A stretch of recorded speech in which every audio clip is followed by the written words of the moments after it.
Hey guys, let's go into this a little bit now that I've had some time, Stephanie and I've had some time to really look at this. And I've done videos, a lot of videos, trying to get you guys ready for fourth dimensional interaction with the other aliens and the other beings that are in the fourth dimension. And like I've told you before, the fourth dimension is very much like third dimensional Earth, only it's on a much, much larger scale. So basically, after what happened on the first and those new vibrations were set into place, if you start doing things like living in the moment, concentrating on assessing where you are, being happier and happier and happier, you can get through the fourth dimension much easier. Like I was busy over this last week to 10 days. So I really wasn't staying on top of the fact that I was not being happier and happier and that there was some interaction, some interference. If I would have been more on top of it instead of doing these other things, I could have caught it much, much faster. But I did not. So I did recognize that I was having these dreams that were affecting my day to day. I have not been having dreams for, like I said, 25 years. These dreams, and because I haven't had dreams, I wake up and it's kind of a reset button for me. My day starts over, I'm in a good mood, move forward, and unless I let something affect me during the day that will bring down my vibration, I have a good day, which is why I stay on top of how I'm feeling and what's going on moment to moment. With these dreams, I was starting out of whack, not in a good mood, which means I had to correct that every day. And given the fact that I was doing all this other stuff, trying to help Stephanie get these houses ready so she'd get them sold and move, and I want to get that done before I want to get that done before I get my vehicle and build it out, start traveling the United States.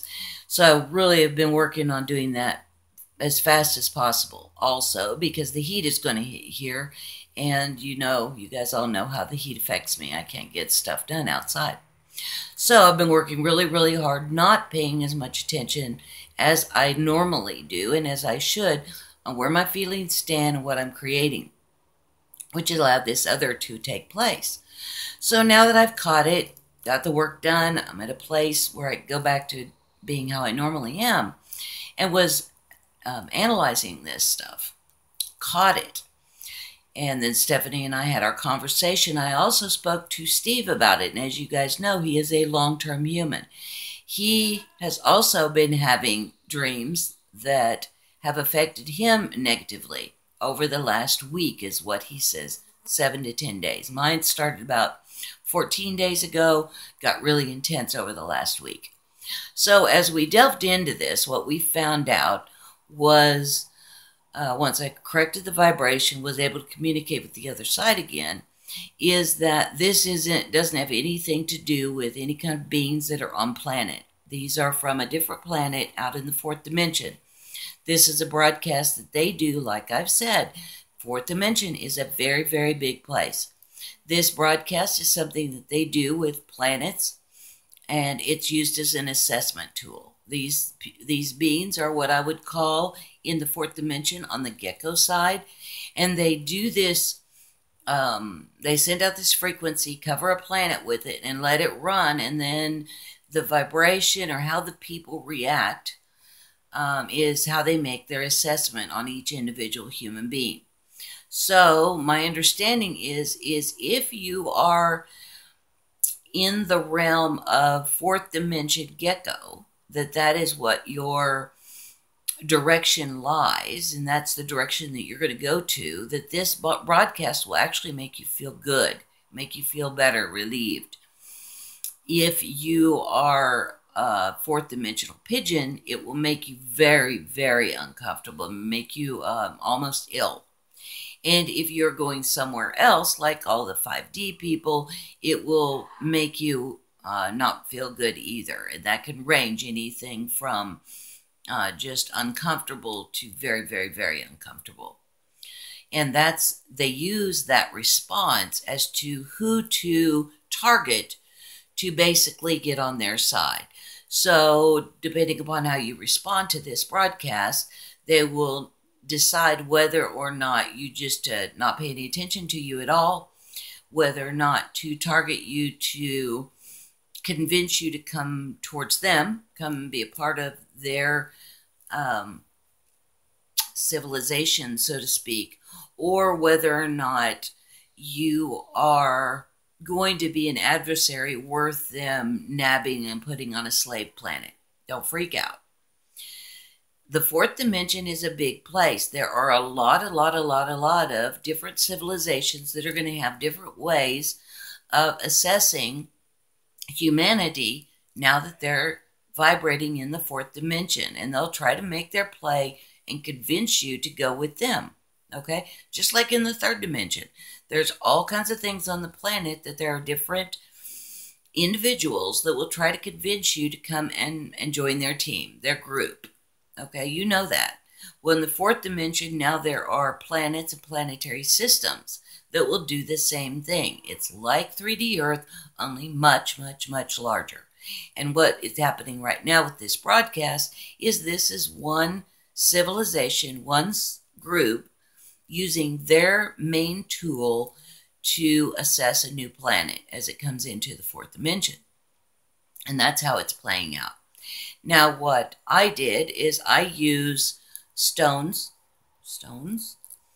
and elementals, and I have taken and done another new pouch with new stuff that's specifically aimed at this particular broadcast to get it to back off and out of the way. Now, ultimately, if you're strong enough and if you have your belief system strong enough, all you got to do is say, back off, this has no effect on me, leave me alone.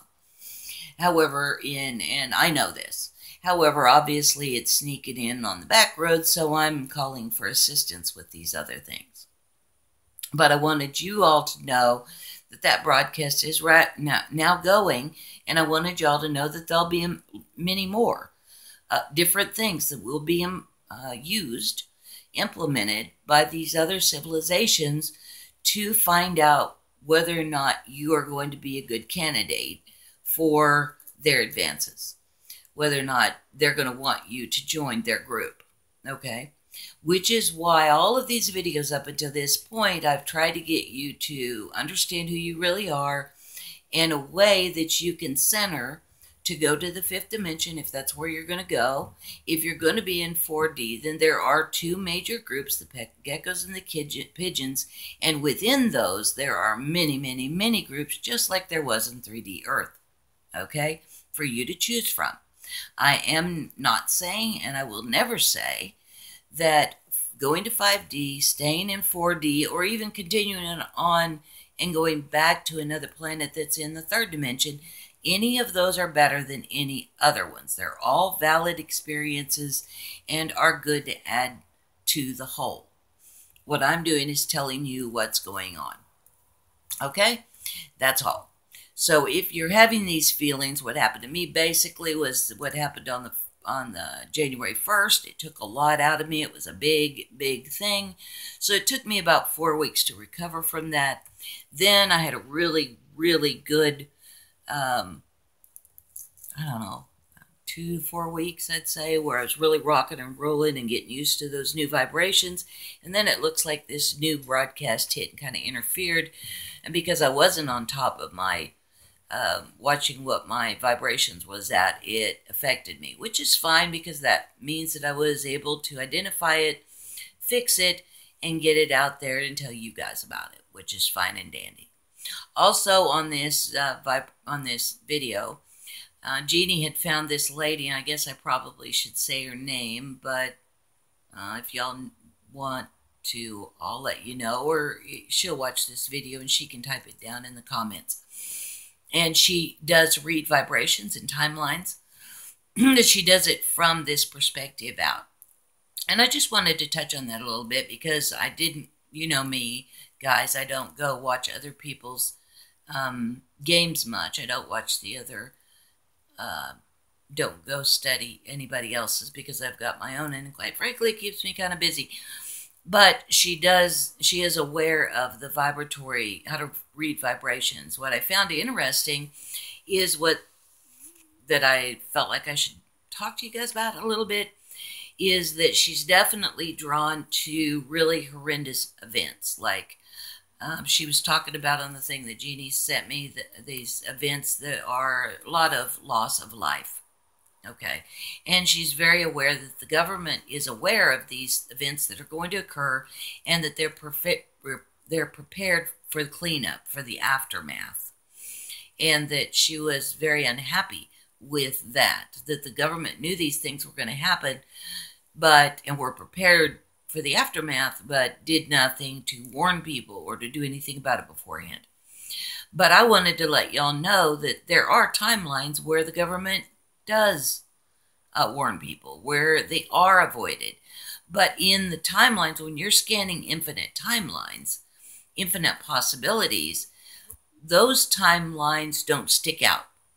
They don't jump out at you. They just are like regular days, because they solve the problem before it gets to be huge. So the timelines where there's extreme loss of life, there's extreme moments. If you're just learning to read vibrations and look at these things, they really can jump out at you. So you can go and you can find those pretty quickly and pretty easily, first off.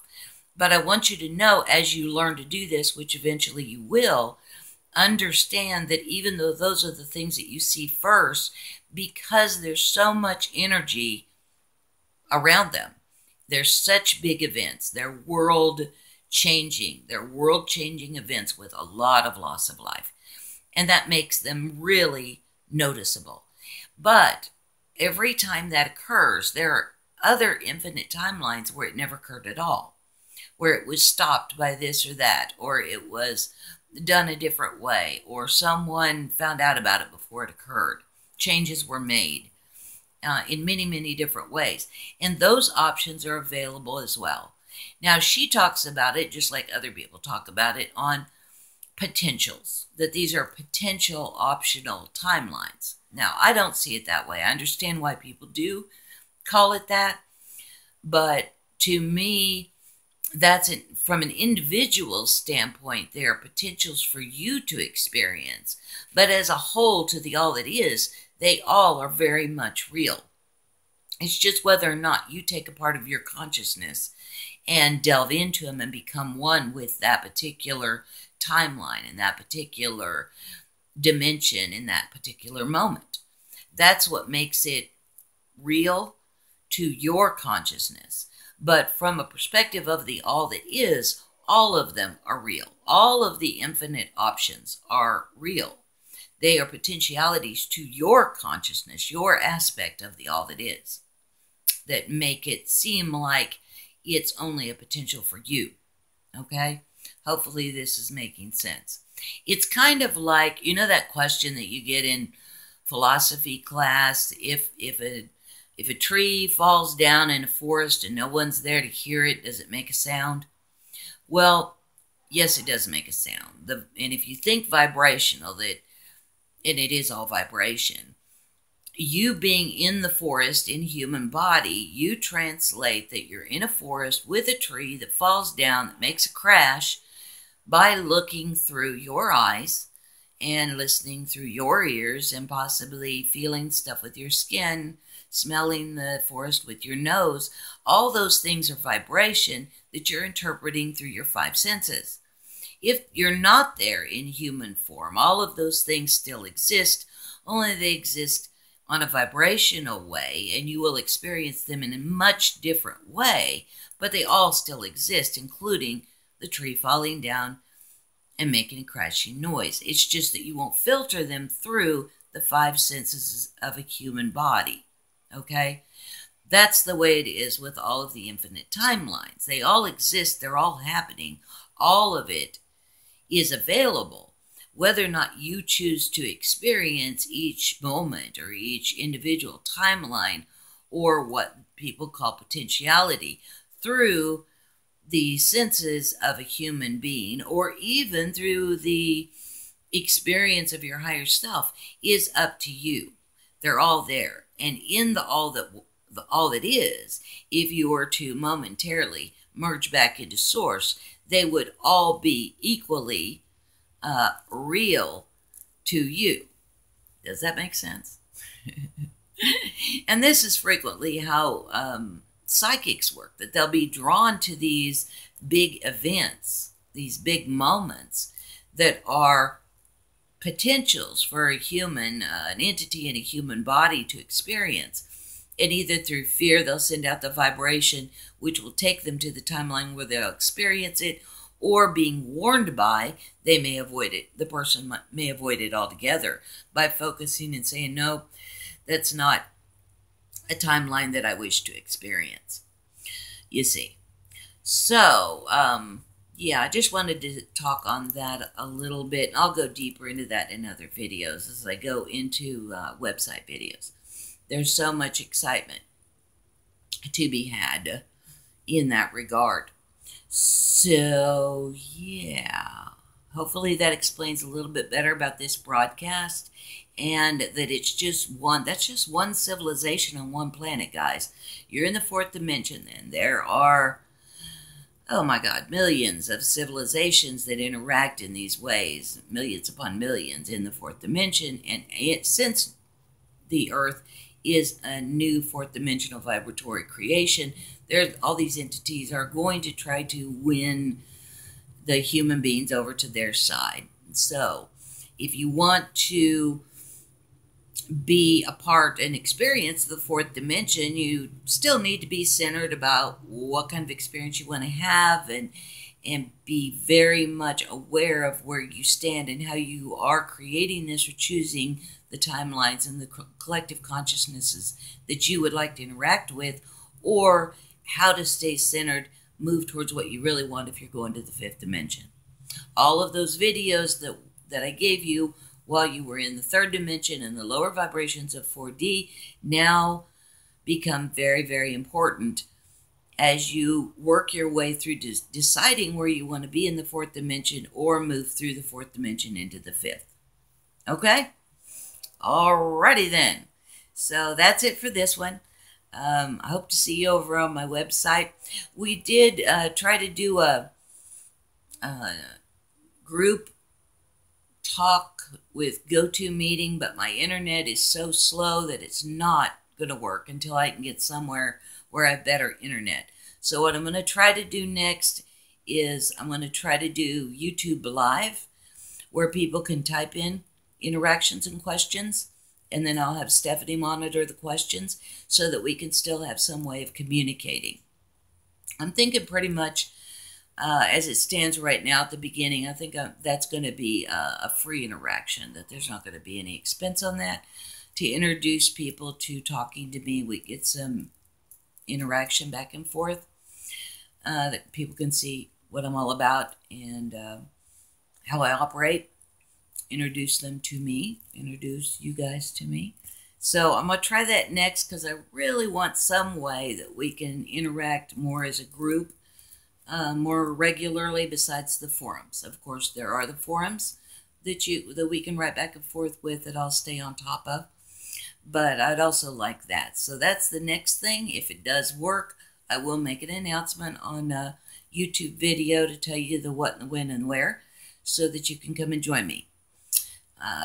Kind of bear with us as we do a lot of beta testing, I think it's called, on the website, trying to get everything up and running and moving smoothly. Hope you will join us over there. Okay? Until then, huge hugs. I love you guys so, so much. And I'll talk to you later. Bye now.